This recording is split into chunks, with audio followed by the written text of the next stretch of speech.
Donc une petite présentation pour faire un petit peu le point sur la prise en compte de la naturalité, de la spontanéité des processus dans le réseau des réserves naturelles de France.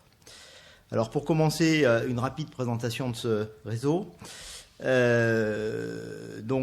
qui est constitué de types de réserves, type basé sur l'instance de classement, donc les réserves naturelles nationales, dont le classement est prononcé par l'État, et les réserves naturelles régionales plus récentes, dont le classement est prononcé par la région. Ceci étant, au-delà de ces différences juridiques, je serais tenté de dire, la logique d'organisation est la même. Il y a un gestionnaire, il y a un plan de gestion qui est le cadre de référence pour la gestion de ces réserves. Ces réserves, donc comme je viens de le dire en partie déjà, donc bénéficient de mesures de gestion adaptées à chaque cas particulier, et on a un gradient quasiment complet depuis des actions qu'on peut qualifier de jardinage quasiment, jusqu'à de la non-intervention avec donc tous les intermédiaires possibles. Donc on va s'intéresser aujourd'hui surtout au pôle non-intervention, bien sûr. Donc on va s'intéresser à deux grands types de situations, donc les forêts, c'est ce qui paraît le plus évident, mais aussi les écocomplexes alluviaux. La forêt, c'est clairement le milieu qui est le plus représenté dans le réseau des réserves. La surface totale est de l'ordre de 55 000 hectares, partagée, comme vous le voyez sur le graphique à droite, entre des forêts feuillues, des forêts conifères, enfin tous les types sont représentés. Ne pas oublier de mentionner les grandes surfaces forestières à l'outre-mer, donc principalement en Guyane, où ce sont plus de 200 000 hectares de forêts qui sont à très haut degré de naturalité et en libre évolution totale. Si on revient à la métropole, donc dans les forêts feuillues, on a une très large représentation des forêts de hêtres, avec plus de 70%. Dans les forêts de conifères, on a donc essentiellement des forêts de pins de montagne en surface. Et pour ce qui est donc boisements alluviaux, ce sont les forêts mixtes des grands fleuves qui sont le type forestier le plus représenté, mais ici encore il y a une grande variété. Alors, la libre évolution, dans le domaine forestier, il y a une prise en compte croissante dans le réseau des réserves. Un premier jalon a été posé par le groupe forêt de Réserves naturelles de France, avec la parution d'un guide Athènes sur les forêts à caractère naturel, qui constitue un peu le socle des réflexions qui ont été développées. Alors, forêt à caractère naturel, on a essayé de clarifier la définition qu'on souhaitait prendre pour le réseau des réserves. Vous voyez apparaître à l'écran. Des boisements où l'arrêt de l'exploitation est supérieur à 50 ans, qui présente une proportion significative de vieux et gros arbres, et du bois mort en quantité ici aussi significative, et incluant des grosses pièces de bois, qui ont une structure de futaie, ce qui exclut les taillis sous futaie, qui sont donc plus fortement marqués par les activités sylvicoles, et des boisements qui sont composés majoritairement par des espèces ligneuses autochtones. Et puis on a défini une autre catégorie, puisque donc effectivement il y a très peu de boisements qui répondent à ces critères-là dans le réseau des réserves, ce qu'on a appelé les forêts à caractère naturel de demain, qui sont des forêts où le choix du gestionnaire est la libre évolution, mais où pour l'instant les critères définissant le caractère naturel ne sont pas encore complétés. Alors, pour essayer de faire un point sur la représentation de ces forêts en libre évolution, deux enquêtes ont été réalisées dans le réseau des réserves. Une première en 1999, une seconde en 2013, toute récente. Ces deux enquêtes qui apportent pour une grande partie des informations concernant les mêmes sites, mais qui se complètent néanmoins sur d'autres sites, renseignent sur environ les 3/4 de la surface forestière présente dans les réserves naturelles en métropole. On a 54 réserves nationales, 25 réserves naturelles régionales pour une surface légèrement inférieure à 50 000 hectares. Sur cette surface-là, on a 37% de surface forestière où soit par le document de création de la réserve, c'est-à-dire un dispositif réglementaire, soit par le choix qui est posé par le gestionnaire et inscrit dans le plan de gestion validé par la tutelle, la libre évolution est donc inscrite. Donc vous avez les chiffres qui apparaissent là. On va s'attarder plus sur le ratio de ce qu'on a qualifié de forêt à caractère naturel, qui représente de l'ordre de un peu moins de 10 000 hectares, et les forêts à caractère naturel de demain, donc où la libre évolution est garantie, mais la structure naturelle pas encore atteinte, qui aujourd'hui sont largement majoritaires. Si on regarde en classe de surface de ces unités forestières en libre évolution, vous avez donc à gauche l'histogramme par classe de surface, on voit une répartition relativement large, mais avec un nombre significatif de réserves forestières qui sont en libre évolution, qui sont supérieures à 50 hectares et certaines dépassant même les 1000 hectares. À droite, vous avez le graphique cumulé, et donc on voit effectivement que quelques réserves concentrent l'essentiel des surfaces. La classe des plus de 1000 hectares, ça concerne 3 réserves naturelles seulement, mais ça fait plus de 30% de la surface. Alors, au-delà de connaître la représentation des forêts en libre évolution, le réseau des réserves naturelles a souhaité aussi très tôt décrire les structures et les dynamiques qui sont à l'œuvre dans ces forêts en libre évolution. Donc plusieurs protocoles ont été mis en place progressivement.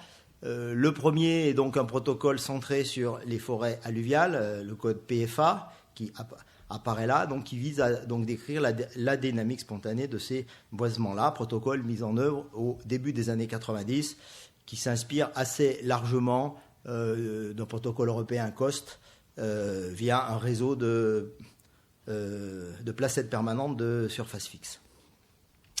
À la fin des années 90, début des années 2000, apparaît ce qui s'appelle aujourd'hui le protocole de suivi dendrométrique des réserves forestières, PSDRF en code, qui a été appelé protocole MED, protocole RNF-ONF, enfin qui est passé par donc plusieurs noms, qui est ici aussi un protocole basé sur un réseau de placettes permanentes, mais non pas de surface fixe, mais donc basé sur un échantillonnage reloscopique.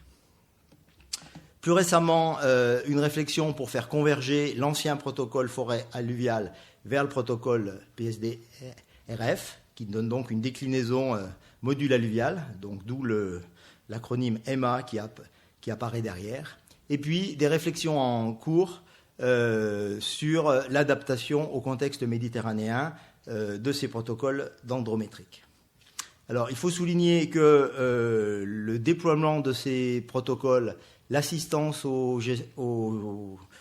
gestionnaires se fait dans un cadre commun avec l'Office national des forêts via une convention qui permet à RNF donc d'animer et d'apporter l'appui tant aux gestionnaires de réserves naturelles qu'aux gestionnaires de RB, de réserves biologiques, qui souhaitent donc déployer ce protocole.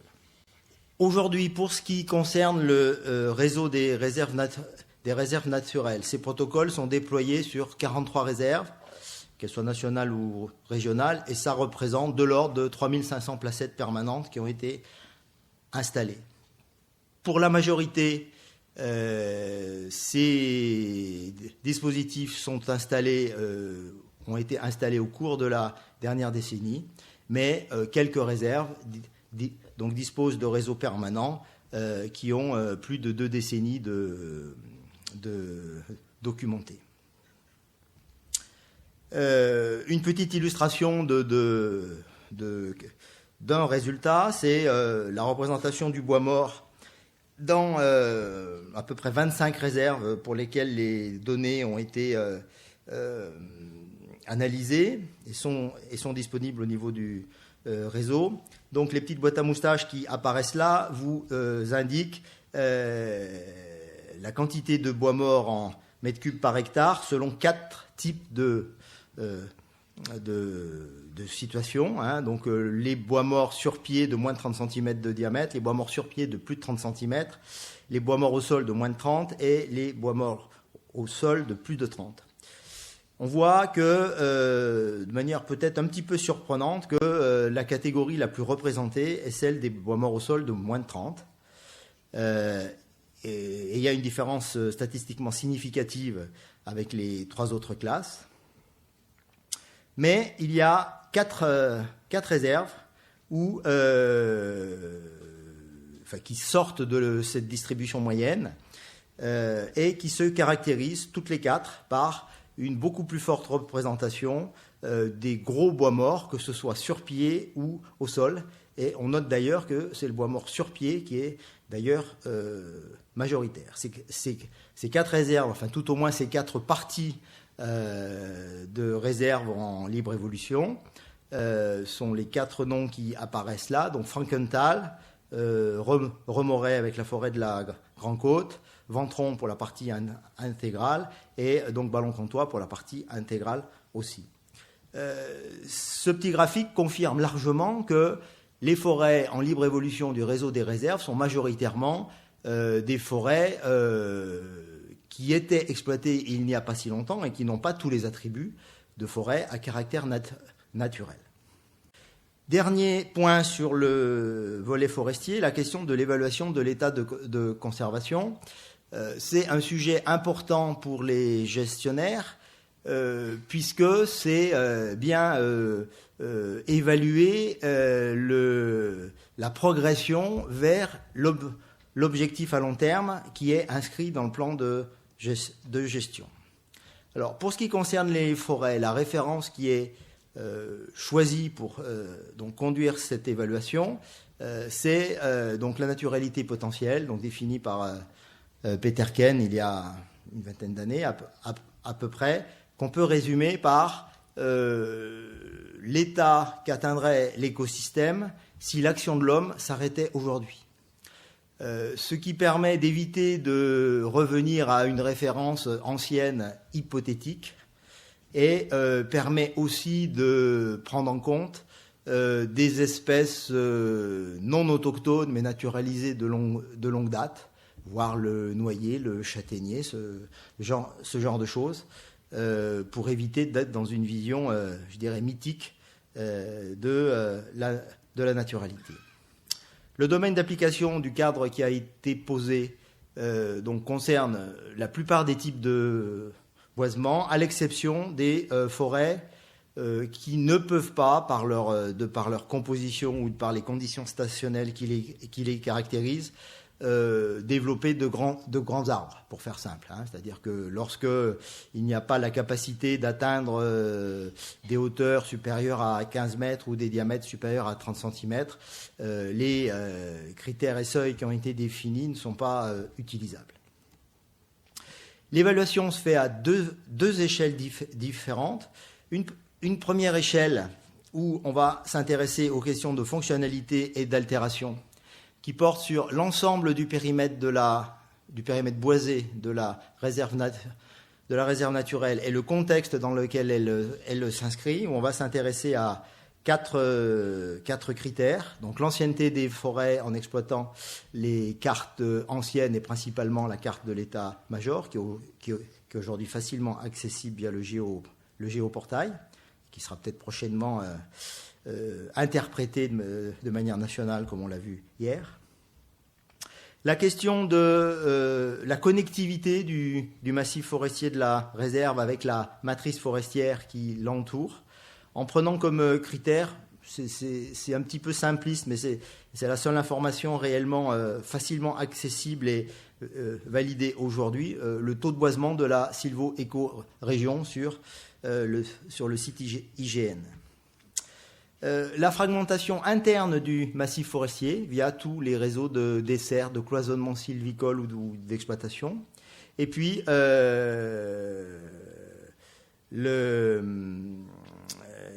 donc les emprises anthropiques non boisées. Vous avez ici un exemple de cette évaluation pour la réserve naturelle nationale tourbière de Machet. Ensuite, deuxième échelle d'évaluation, à l'échelle là de l'habitat, du type forestier. Là encore, l'exemple sur la même réserve naturelle avec deux types de hêtraies sapinières, une hêtraie sapinière acidophile et une hêtraie sapinière neutrophile. Les critères sont plus nombreux, je ne vais pas les détailler tous. On a sur la partie, voilà, j'ai la flèche, sur cette partie-là du cadran, plutôt des indicateurs liés à la composition floristique. On a sur la partie basse des indicateurs plutôt liés à la structure. Et puis sur la partie gauche, des indicateurs liés au bois mort. Sur cette réserve naturelle, le graphique radar montre clairement que la composition floristique est très intègre. Par contre, qu'il y a un déficit en gros bois vivant et en bois mort. On est effectivement dans une forêt qui est encore partiellement exploitée ou qui l'était récemment. Alors, je tiens à dire qu'on ne va pas jusqu'à qualifier est-ce que c'est un bon état, un mauvais état, et on tient à conserver cette présentation de l'évaluation pour chaque indicateur, qui nous paraît beaucoup plus riche d'enseignements et surtout qui permet aux gestionnaires de vraiment faire un point, enfin aux gestionnaires et à ses partenaires de faire un point sur où en est la forêt. Donc toutes ces réflexions viennent d'être finalisées dans le numéro 2 des cahiers RNF qui sera disponible dans les semaines qui viennent en téléchargement sur le site RNF. Donc à la fois les réflexions sur les habitats forestiers et sur les écocomplexes alluviaux que je vais développer maintenant. Alors les écocomplexes alluviaux, ce sont aussi donc une composante importante du réseau des réserves. Vous avez là la carte des réserves naturelles qui sont installées sur des plaines alluviales. On voit que les 4 grands bassins hydrographiques sont concernés et que les 2 types de réserves, donc les nationales en vert sombre et les régionales en vert clair, contribuent à cette partie du réseau. La naturalité peut-elle être une notion adaptée aux grands cours d'eau ouest européens ? La question a déjà été posée hier dans le cadre de la présentation et de l'atelier Rivières Sauvages. On est vraiment sur les mêmes questionnements, compte tenu de l'ancienneté des impacts anthropiques sur les grands cours d'eau. Vous avez en bas une image de la Loire dans sa basse vallée, avec les successions d'épis pour fixer un chenal pour la navigation. Donc on peut même remonter plus loin, puisqu'on sait, au moins sur le Rhône, qu'il y a eu des interventions assez lourdes dès l'époque romaine, avec notamment la création d'un chenal pour donc passer le delta, qui était compliqué pour la navigation, d'autres aménagements sur d'autres points du fleuve. Des actions déjà assez fortes aussi à l'époque médiévale avec des digues pour limiter les champs d'inondation et protéger des terres agricoles. Un endiguement assez généralisé à l'avènement de l'ère industrielle au XIXe siècle, qui touche de manière assez synchrone tous les grands cours d'eau européens avec des types d'endiguements différents, mais le résultat est le même. Perte de la mobilité latérale du chenal, incision. Et puis le XXe siècle qui se caractérise par les grands aménagements hydroélectriques et les extractions de granulats en lait mineur pour quelques décennies qui marquent durablement le fonctionnement de ces hydrosystèmes. Alors, pour les gestionnaires, ces questions, l'approche via la fonctionnalité paraît plus pertinente pour avancer sur les questions de gestion de ces échos complexes. Alors, quelques éléments de rappel. Donc, un hydrosystème fluvial, c'est avant tout une question de flux, pas seulement d'eau, mais aussi d'alluvions, de sels minéraux, de matières organiques, et pas seulement de l'amont vers l'aval, mais aussi selon une dimension transversale, puisqu'il y a de nombreux échanges lors des crues, et une dimension verticale, puisqu'il y a également des échanges entre le compartiment superficiel et le compartiment souterrain. C'est aussi une question de temps, la quatrième dimension de l'hydrosystème fluvial, puisque les acquis relativement récents de la géomorphologie fluviale ont clairement montré que, de manière générale, les cours d'eau alternent entre un style à méandre et un style en tresse, et que même dans des secteurs de piémont alpin qu'on considérait encore il y a quelques décennies comme l'archétype du tressage, il y a eu à certaines époques climatiques plus calmes, on va dire, des périodes de méandrage. Et puis bien sûr, donc comme on l'a vu précédemment, au XXe siècle, très souvent, une nouvelle métamorphose, mais qui n'est pas liée à des processus naturels, mais qui est bien liée aux aménagements anthropiques. Et toute la question est bien de voir quelles sont les marges de manœuvre pour rétablir une meilleure fonctionnalité, à défaut de retrouver une pleine fonctionnalité. Alors, bien sûr, pour pouvoir comprendre tout ça, il faut avoir un outil de diagnostic de cette fonctionnalité qui soit opérationnel, et donc de manière tout à fait symétrique avec les réflexions que je vous ai présentées pour la forêt, un outil de diagnostic à l'échelle globale donc de l'hydrosystème, donc la réserve dans son cadre fonctionnel a été développé en analysant par grands types de flux. Donc vous avez de la même manière les flux d'eau plutôt qui sont concernés ici, les flux d'alluvions sur la partie basse, plutôt ce qui est sels minéraux, matière dissoute là, et puis les éléments organiques, et enfin la question de la même manière de la connexion biologique. Un petit exemple là sur une réserve sur le Rhône qui va vous montrer l'ampleur de l'altération qui a été observée. Donc la situation, je dirais, initiale, les données disponibles permettent de caractériser la situation sur la première moitié du XIXe siècle. Alors, il ne s'agit pas de dire que c'est la référence, il est clair, on en a parlé hier, qu'on ne peut pas raisonner de cette façon-là, mais on sait qu'à cette époque-là, les processus étaient pleinement actifs. Dès le début du XXe siècle, il y a déjà une altération forte liée justement aux premiers endiguements qui suppriment la mobilité latérale du chenal. Au milieu du XXe siècle, la situation s'est encore aggravée. Vous voyez la surface du graphique radar qui se restreint. Et puis avec l'aménagement hydroélectrique, la situation empire encore, et on peut dire que les années 80, début des années 90 sont le minimum de fonctionnalité sur ce site-là. Et puis si on regarde la situation actuelle, des premiers débuts de restauration de la fonctionnalité sur certains critères. Alors, quels sont ces types d'actions en fonction du contexte dans lequel on est ? Bien, sur les quelques cours d'eau qui ont un fonctionnement encore proche du fonctionnement naturel, la libre évolution. Là, l'exemple présenté via les images, c'est donc la réserve naturelle du Val d'Allier, un système qui fonctionne encore bien, des méandres actifs, des zones en tresse localement, et la libre évolution suffit à atteindre les objectifs de conservation.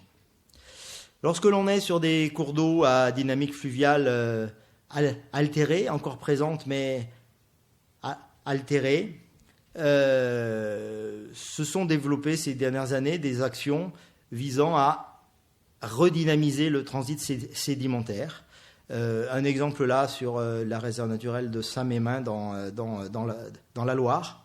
Vous avez donc l'îlot de Marot, stabilisé du fait de l'incision du cours d'eau, donc des actions mécaniques assez lourdes pour permettre au fleuve de remobiliser ces matériaux qui pourront ainsi reprendre leur chemin vers l'aval et être remplacés par d'autres qui arrivent de l'amont. Là, vous avez l'état quelques mois après les travaux, et puis une vue en période de crue qui permet d'illustrer la capacité de remobilisation. Lorsque le niveau d'aménagement est plus lourd, la seule solution, c'est d'arriver à remettre en route des processus, de remettre en route le moteur, finalement, qui est en grande partie arrêté. Alors, un premier exemple là, sur les réserves rhénanes, avec la reconnexion de bras latéraux. Donc l'image présentée là, c'est sur la réserve de Rhino, avec donc ici la création d'une prise d'eau qui permet de faire rentrer plus d'eau dans le bras, notamment en période de hautes eaux ou de crues, et qui permet localement de recréer des petites zones d'érosion. C'est pas très important, mais c'est un premier pas. On peut citer aussi, toujours sur la réserve rhénane, les réinondations de secteurs qui n'étaient plus inondables du fait de la présence de digues. Alors certes, c'est une inondation contrôlée, c'est pas le retour à une fonctionnalité pleine, mais c'est ici encore un premier pas. Actuellement, les réflexions s'engagent sur des actions beaucoup plus ambitieuses, beaucoup plus lourdes aussi, de démontage de digues. Vous avez une carte là qui présente le projet qui a été défini sur le secteur de la confluence du Doubs et de l'Alou, qui donc comprend la réserve naturelle de l'île du Girard, avec des montages importants de digues, donc surtout cette grande digue là qui se situe dans la réserve, une autre digue un peu plus à l'aval, pour effectivement permettre de retrouver une dynamique fluviale. Sur ce site-là, une première tranche de travaux a été engagée, mais les autres tranches se heurtent aujourd'hui à certaines difficultés sociales, on va dire, j'y reviendrai après. D'autres réserves sont concernées par les mêmes réflexions. Je citerai les ramières du Val de Drôme, l'île de la Platière et la petite Camargue alsacienne sur le Rhin. Pour finir, essayer de donc tirer les grands enseignements. Naturalité et fonctionnalité sont une préoccupation croissante des gestionnaires. On a vu les deux exemples là, mais on aurait pu aborder aussi d'autres types de milieux, notamment sur les milieux montagnards, où des réflexions de même nature prennent forme. Et j'ai mis volontairement une image des vaches Highland qui colle assez fortement au réseau des réserves. C'est vrai que c'est une réalité, mais je suis tenté de dire, sous forme un peu simplifiée, est-ce que c'est pas la vache qui cache la forêt ? Insister aussi sur un point auquel se heurtent fortement les gestionnaires, qui est celle de donc l'acceptation sociale de ces choix de non-intervention. Laisser une forêt évoluer librement, laisser du bois pourrir au sol, démonter une digue.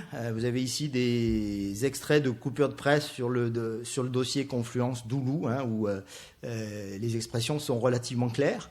il y a une forte résistance de la société à ces choix, et il y a sans doute une réflexion à développer pour effectivement faciliter la compréhension, l'acceptation et le partage de ces orientations nouvelles.